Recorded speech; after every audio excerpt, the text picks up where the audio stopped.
বছরের শেষ দিনে এরকম কুয়াশা ভরা রাতে সবাই মিলে বারবিকিউ পার্টি করলাম, তাও আবার এরকম কনকনে শীতের ভিতরে। তো সেটা নিয়ে থাকছে আজকের এই ভিডিওটা। তো হ্যালো এভরিওয়ান, আসসালামু আলাইকুম, welcome back to my new video. তো আমরা এখানে এলাকার সবাই মিলে একটা ছোটখাটো পিকনিকের মতন আয়োজন করেছি। আমাদের মেনুতে ছিল সবজি, রোস্ট এবং পোলাও, আর রাতের বেলা ছিল বারবিকিউ আর রুটি। তো পার পার্সন ছিল মাত্র 200 টাকা করে। সবাই এরকম করে টাকা তুলে খেলাটা মোটামুটি ভালোই লাগে সবার কাছে। তো আমরা বছরের শেষ দিনে এই আয়োজনটা করেছিলাম এবং আমাদের রান্না বাড়া সন্ধ্যার আগে শেষ হয়ে গিয়েছিল, এবং সেটা ছিল আপনার রাতের ডিনার।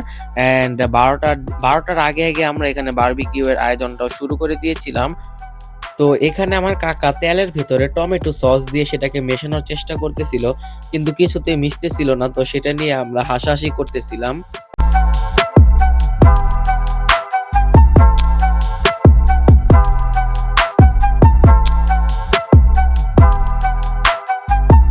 তো আমি এখানে দুপুরে মাংসগুলোকে ভালো করে মেরিনেট করে ফ্রিজে রেখে দিয়েছিলাম, এবং তা 11টা সাড়ে 11টার দিকে আমি বের করি এবং দেখতে পাই যে মাংসগুলো একদম খুব ভালোভাবে মেরিনেট হয়ে গিয়েছে। তারপর এখানে যে গ্রিলটা ছিল, মানে এটাকে কি বলে জানি আমি ভুলে গেছি অ্যাকচুয়ালি।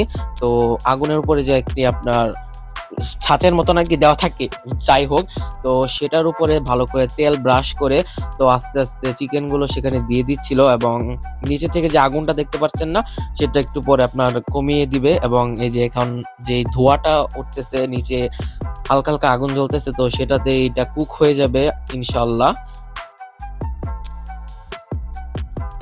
তো এদিকে দেখতে পাচ্ছেন আমার মামাতো ভাই যে ছিল, সে অনেক রাত হয়ে গিয়েছিল, তো তার জন্য সে ঘুমিয়ে পড়তেছে, তাও আবার এই ঠান্ডা ঠান্ডা কনকনে শীতের ভিতরে।